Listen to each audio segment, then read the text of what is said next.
Welcome back to the Leadership Collective podcast, your go-to platform for global expansion, insights and strategies for businesses. My name's Chris Danks and I'm the founder of the Leadership Collective, and today we're excited to continue our deep dive into global capability centres, also known as GCCs, as I'm sure many of you will know now if you've watched the previous podcast. This time we're going to focus on India's diverse city tiers and the opportunities they present for global businesses, looking at which cities you might want to consider if you're moving into the region. So we're delighted to welcome back our returning guest, Vinu Nair, who's been a tremendous source of insight in the past episodes. For those of you that missed those previous podcasts, let me reintroduce Vinu. So Vinu has an extensive career spanning industrial sales, IT, across the world of recruitment, and brings a unique perspective, having worked across 20 cities globally and gained a first-hand experience with regional interconnectivity, talent ecosystems, and local leadership in India. As someone who knows India like the back of his hand, Vinu has a deep understanding of its Tier 1, Tier 2, Tier 3 and beyond cities, each of which offers distinct advantages and challenges for GCC operations, which we're going to dive into in a minute. Vinu's expertise makes him the ideal guest to help us explore how companies can make informed decisions about where to establish their GCCs and how to maximise their impact. Good to have you back, Vinu. Thank you, Chris, for having me. I'm ready to answer all the questions that you have for me today. Good. Yeah, it's nice to have you again. Let's jump straight in then. To set the stage, Vinu, we've talked a lot in the past about India as a possible location and probably one of the leading locations for global capability centres. Would you mind by starting the conversation by breaking down the tiers of the different Indian cities that companies might want to consider when setting up a GCC operation? Yeah, sure, Chris. The answer might be slightly stretched because the nomenclature of Tier 1, Tier 2, Tier 3 was preceded by something called a metro and a non-metro city. So India had about 4 metro cities. That's one in the north, one in the east, west and south. So it's basically Delhi, Mumbai, Chennai and Kolkata, which most people are familiar with. Tier 1, Tier 2, Tier 3 comes in the context of their readiness for business, how they can enable business. For example, Tier 1 are most of the metro cities and 1 or 2 cities added, mostly from a point of view of their ability to provide talent, connectivity, infrastructure, and any support around running business operations. It could be GCCs, it could be anything. So Tier 1 is mostly capital cities, and to give you examples, Tier 1 cities are Chennai, Bangalore, Hyderabad, Pune, Delhi.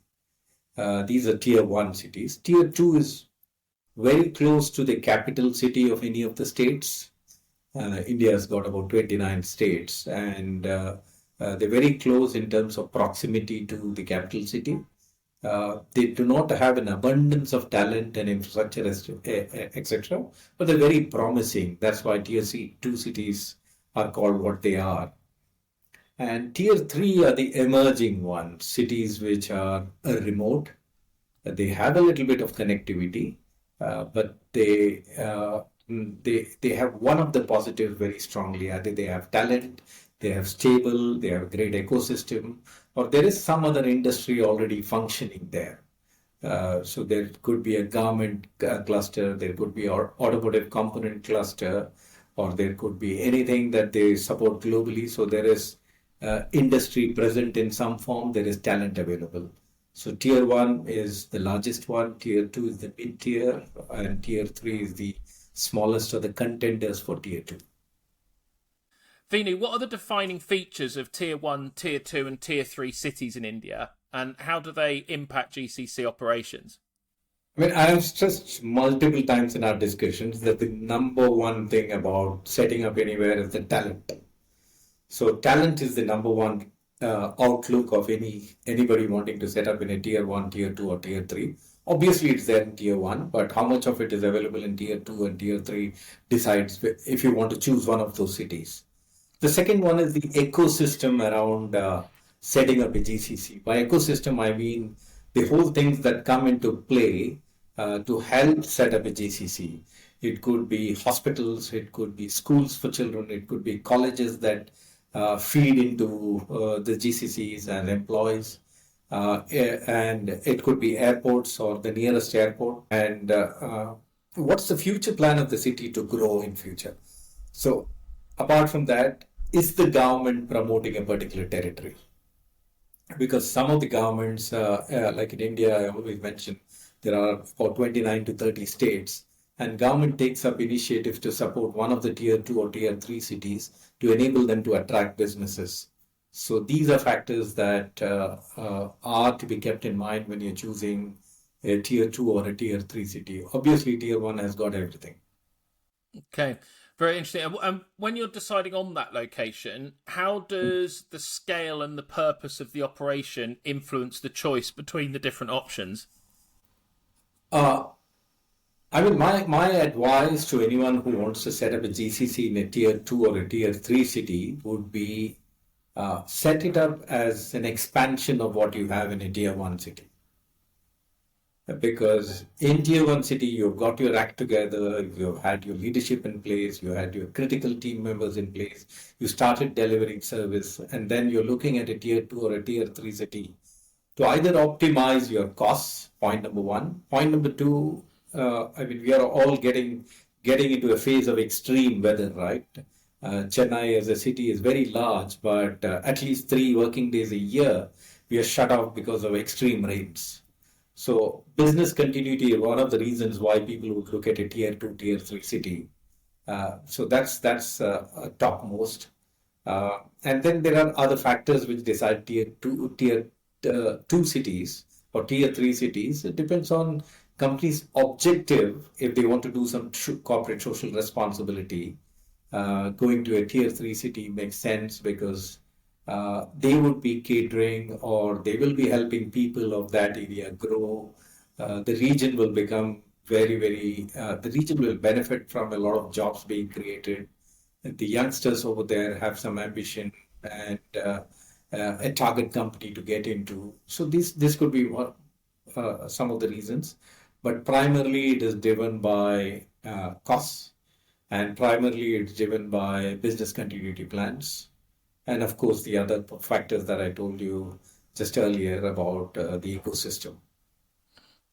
Have you got any examples of companies that have moved into like a tier 2 or a tier 3 city, and from the get go, and what their key motivation was? Was it mostly cost, or were there other factors as well?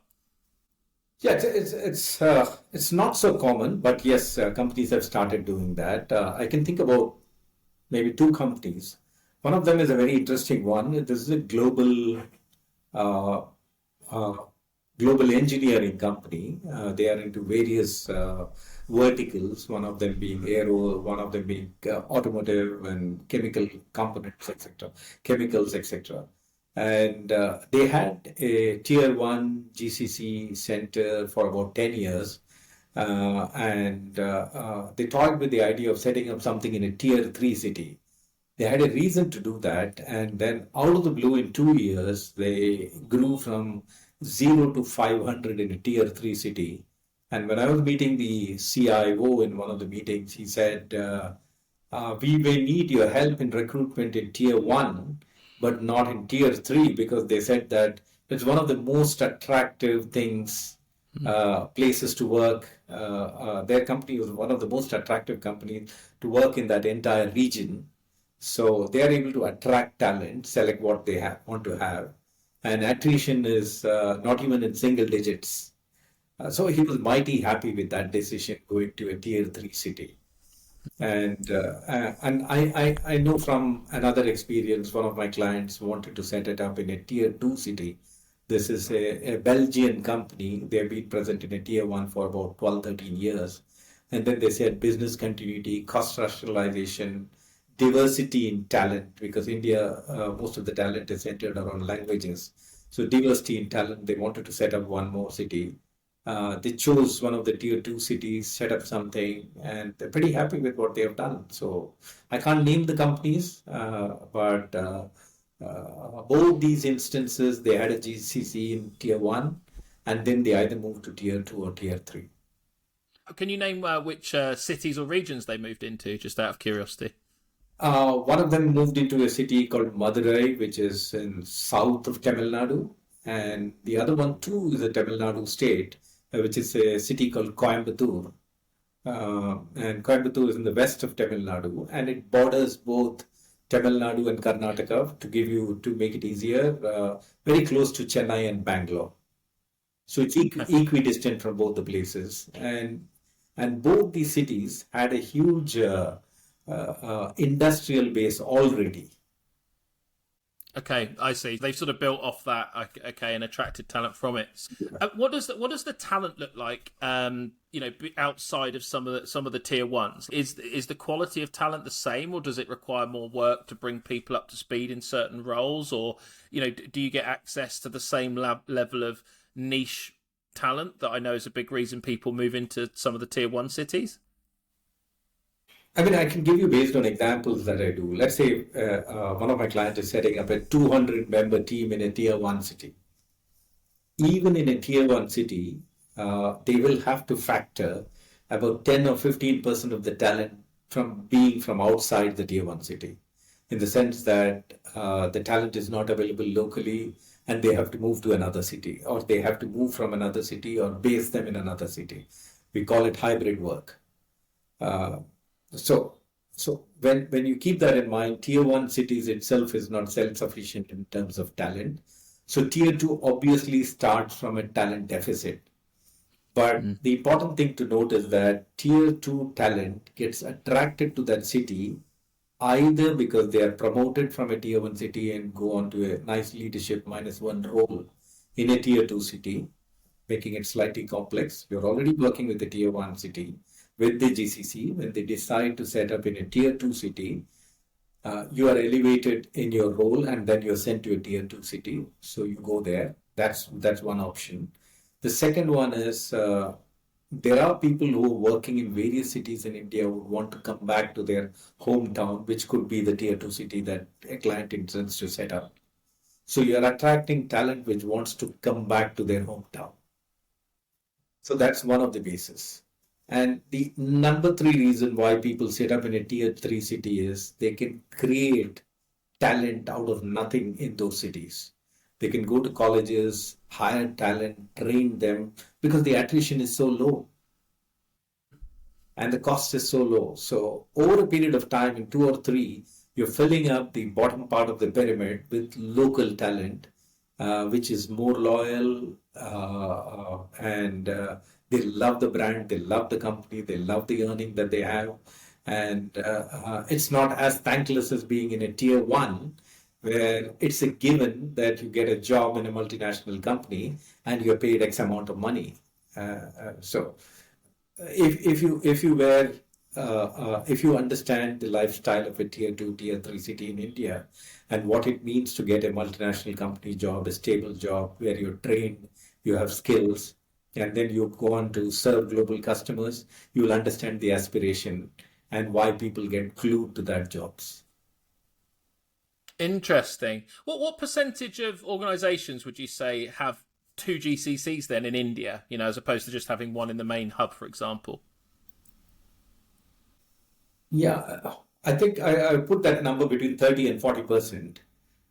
Let's say there are 1,700 GCCs, so 30 to 40% have them in 2 locations. Could be tier 1, tier 2, tier 3.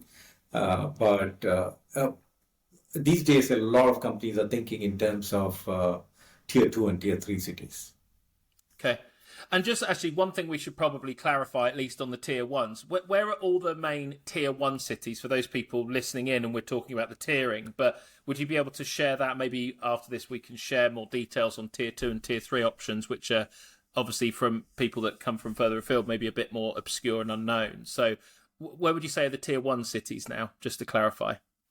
I mean, tier 1 is mentioned all the time on a daily basis, which is Delhi. We call it the National Capital Region. Delhi has a few satellite cities around it, National Capital Region. The second one is Bangalore. Who doesn't know Bangalore?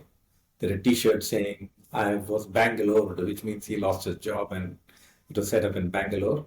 So Bangalore is one of the cities. Then there's a city called Hyderabad. Then Chennai, where I'm from. Then there's a city called Pune. Essentially, these five cities are tier one cities. And tier two cities are, if you understand a little bit about south of India, very close to where Hyderabad is, there is a city called Vizag, Vizaq, and Vizag is a tier two city, a very prominent one. And Chennai, where I am from, there are two tier two cities, which is Coimbatore and Madurai. And there's a city which is gaining a lot of fame in north of India called Indore, which is spelled as Indore. Then around north of India, once again, there's a city called Chandigarh. Chandigarh is the capital of two Indian states, shared capital of two Indian states. That's becoming a very prominent tier two city. So these are examples. Tier 3 cities again are cities like Mysore, Mysore, Mysore.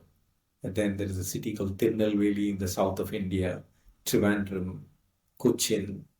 Trivandrum and Cochin could border tier 2 and tier 3, but these examples will help people relate to tier 1, tier 2 and tier 3 cities.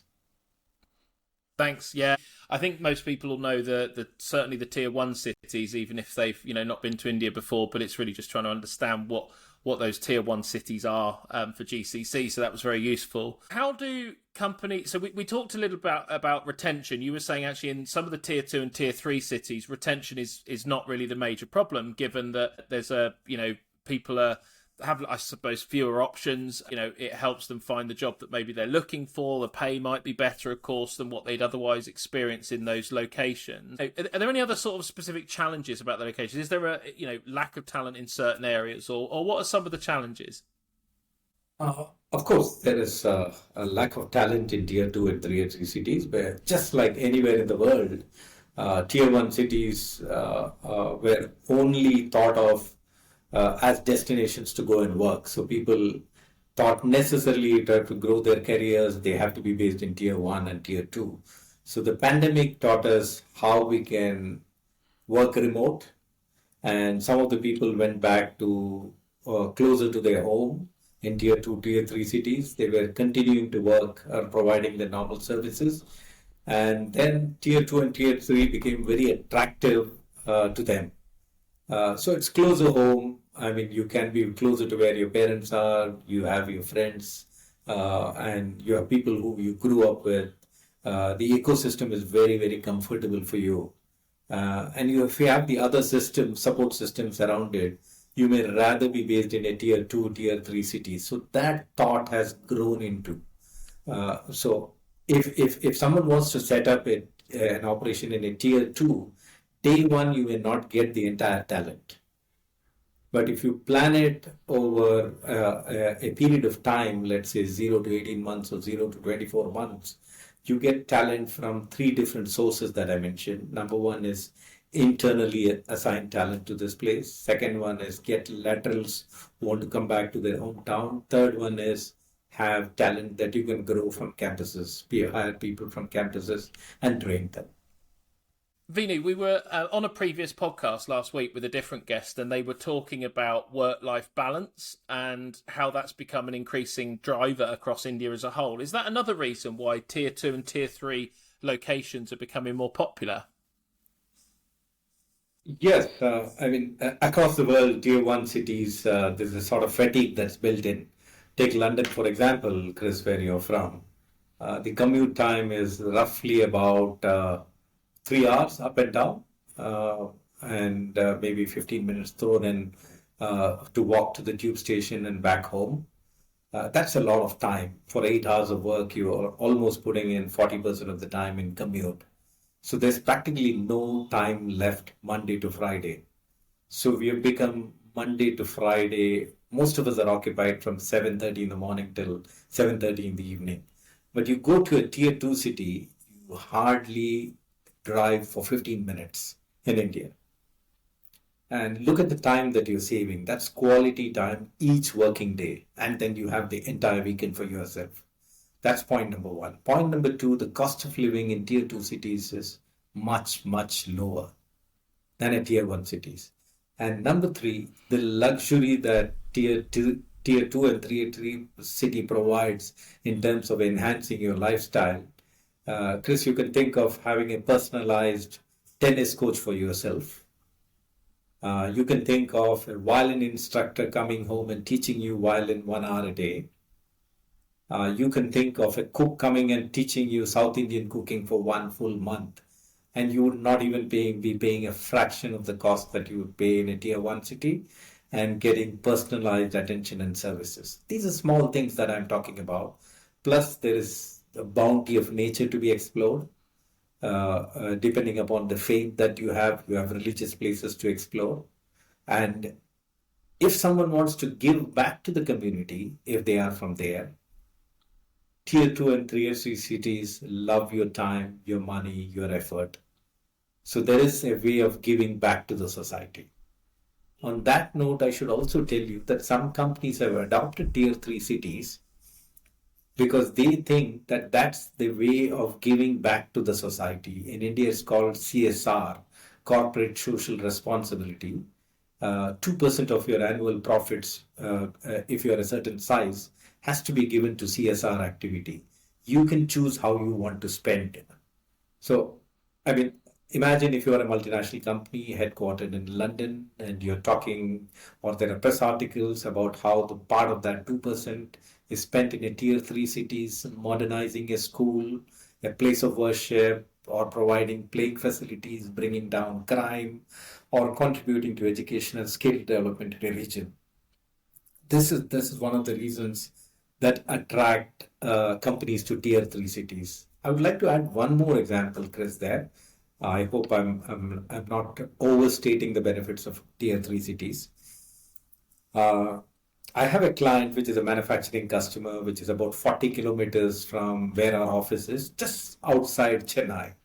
Not a very thriving place. They have a village close by. They're doing very well. The company is doing very well.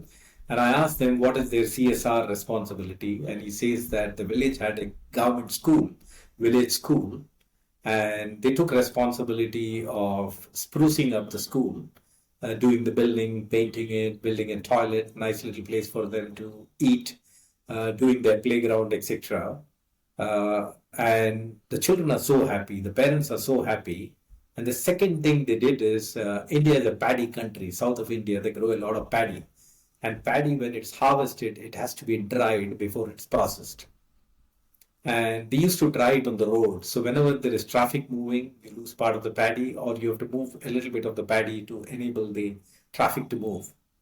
So these people provided a platform where they can dry the paddy. I mean, you can imagine the impact that you have on that little village of 500 people, and you can imagine the impact of the ecosystem that you've created for the students. Even if you had given the money, I don't think it would have benefited so much. Their presence, their CSR, benefited them a lot. That's brilliant. I mean, if I personally lived in India and needed to work in a GCC, I'd most definitely have to live in a tier 2 or a tier 3 city to hone my tennis skills, which I've lost since school. So that counts out, all the tier 1s for me if I was to move to India, Vinu. But it's really interesting how the corporate responsibility really plays a part in that, and I can. It's really helping me build a picture on, the real difference, I suppose, the differences in the way of life between the different cities as much as anything else. And do you expect the tier 2 and tier 3s to continue to grow at a similar rate to the tier 1s? Oh, yes, I would expect it to grow, because it's just like how GCC started way back late 90s and early 2000. It was an experiment.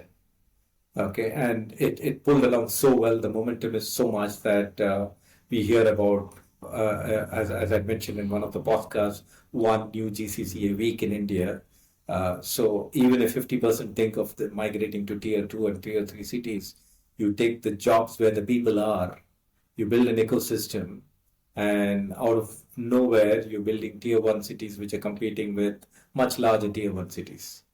Mm.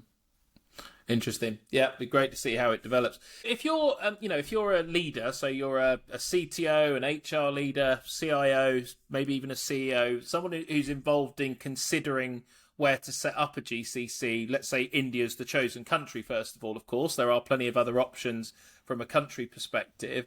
But what strategic factors should be considered when deciding on the specific city within India that you might want to put a GCC? What should people be thinking about? I mean, if you look at strategic from the point of view of investment, okay, it broadly encompasses 4 or 5 things. One of them is the feasibility of running a center, which city you want to run it. And then you do a market research around finalizing which city it has to be. So feasibility is one of the points. The second one is the legal and regulatory compliance. Are you complying? Because India is full of states. There are about 30 states. The legal and regulatory compliance varies from state to state, although not much of a variance, but still it varies. And then it ties back to wherever the headquarters is. And the third one is the infrastructure and technical support. I mentioned business continuity plans. Most of India is in seismic zones. So if you have operations in a tier 1 city, you are advised to have your infrastructure or BCP in another seismic zone so that if there is a disturbance at one place, it doesn't affect the other place. So infrastructure and technical setup is one thing that you have to keep in mind as a strategic factor. Talent. The number one reason why GCCs are coming to India is because talent and availability, and then you have to do workforce planning around it. The fifth one is about how do you operationalize the GCC. So these are 5 strategic factors. And if you are a very large multinational company, let's say an oil and gas major, you're a pharmaceutical major, your profits are high, your investment is high, you may want to give back to the society. And that's where operations in tier 2, tier 3 cities, or creating facilities in tier 2, 3 cities, even if you don't have centers running out of there, that could be one of the strategic factors behind setting up something in India. You give back to the society. Very good. What about the cost elements overall? Because I know that talent is the number one reason. That's come up a few times actually on our podcast. Is very clear. But I know even from experience working with GCCs myself that the cost is still, a big consideration. Does it work out, generally speaking, more cost effective to go to a tier 2 or a tier 3 city when you take all the costs into account? Oh yeah, salaries are definitely lower in tier 2 cities. Tier 3, all the more lower. The cost of infrastructure is a fraction in tier 3 cities over tier 1. It is a percentage, a 25 to 30% reduction in terms of infrastructure cost, tier 2 versus tier 1. Tier 3 is just a fraction. So employment costs and the infrastructure costs are the major costs. So that gets reduced. And in a big way. Earlier on, you mentioned that many of the organisations start in a tier 1 city and then move out. Is there not an argument to start in, say, a tier 3 city and then move towards a Chennai or a Hyderabad or a Pune or somewhere like that? You can do that based on the kind of GCC you are. Let's say you're a GCC which is into retail, then you require 20 different skills because retail is very IT intensive in terms of applications. If you're a bank, the kind of talent that you require, 80% of that necessarily comes from GCCs. But let's say you are an engineering center, the CAD, CAM, drawing, supporting an automotive company, very specialist and all. There is a good chance that you'll find all the skill that you're looking for in a tier 2 city. So it really depends on what's your core business. If it's pharmaceutical, if it's oil and gas, it's banking, it's better to start from tier 1 and then move to tier 2. That there are stories or incidents where people have started at tier 2, they remained in tier 2 or maybe considered tier 3, but they're very small. they can't be an example in itself. They cannot be a data point too. Vinu, that's been really, really interesting. We're coming up towards the end of this podcast now. Would you mind just summarising, your final thoughts, like maybe the top 2 or 3 things that people need to think about if they were to, when choosing their city across India? Yeah, summarizing, here is how it goes. Let's say you already have a GCC in India in a tier 1 city. Choosing a tier 2 or a tier 3 city is that much more easier because you're already in, the knowledge factor is there, you know the cities, you have people who could be from those cities, leverage their knowledge. Try to get in an external consultant like Antel, because we have helped many companies move from a tier 1 to a tier 2 or a tier 3 cities. Because talent is one of the main reasons you would want to move there, apart from reducing the cost. So that's for people who are already established. People who are coming in new, my advice, having worked with several GCCs and done IT initiatives for so many years, I feel it's better to start from a tier 1 city and then quickly leverage that and move to a tier 2 or a tier 3 city so that you don't have much of a difference between either of those facilities. So it should not be looked at as secondary facility. It should be looked at as equal, or a facility of equal importance. So there too, I will say your talent strategy plays a big role, apart from choosing which part of the city and how you brand yourself in the city to attract talent to your organization. Tier 3 cities is the flavor of the season. The government is giving a lot of SOPs. By SOPs meaning they incentivize people who move to a tier 3 city because the government does not have to get people out of their comfort zone to try and work or populate the cities which are already populated. Take the work there rather. Skill people, because there are a lot of educated people in India. You can skill them, find them jobs. And then you can create technology parks in unheard of areas and have some of the best brains in Indian GCCs come and work in your city and then provide them a flavor of your city and grow along with the GCC there. So tier 1, tier 2, tier 3 is all fine. But if you can plan your move in such a way that you adopt a tier 1 city and then move to tier 2, tier 3, you'll benefit a lot. There are case studies, there are stories, and I'll be happy to connect to any of the listeners who want to know more about what we would have done in those areas. Thanks very much, Vinu. That's been very interesting as we start to drill into some of the finer details of GCCs. Just to wrap up on my side, we are continuing our series around global capability centres. There is a multitude of different content, both on podcasts with different guests and speakers, such as Vinu, who's now been on, I think, 3 of our podcasts, as well as many other guests looking at GCCs from an India perspective, but also looking, on a global basis. We looked at Africa the other week, and there's much more to come, looking at all the different components of GCC. So if you're somebody that's considering moving your organisation into a new country and leveraging a global capability centre, do reach out to myself or Vinu or any of our speakers to gather more insights around the topic. We here at the Leadership Collective are helping people on a day-to-day basis develop their own careers as well. That's another component of what we do. We also support people within our community when it comes to peer-to-peer conversation with other leaders like yourselves. We also deliver different kind of events, both virtual, in person, in lots of different topics.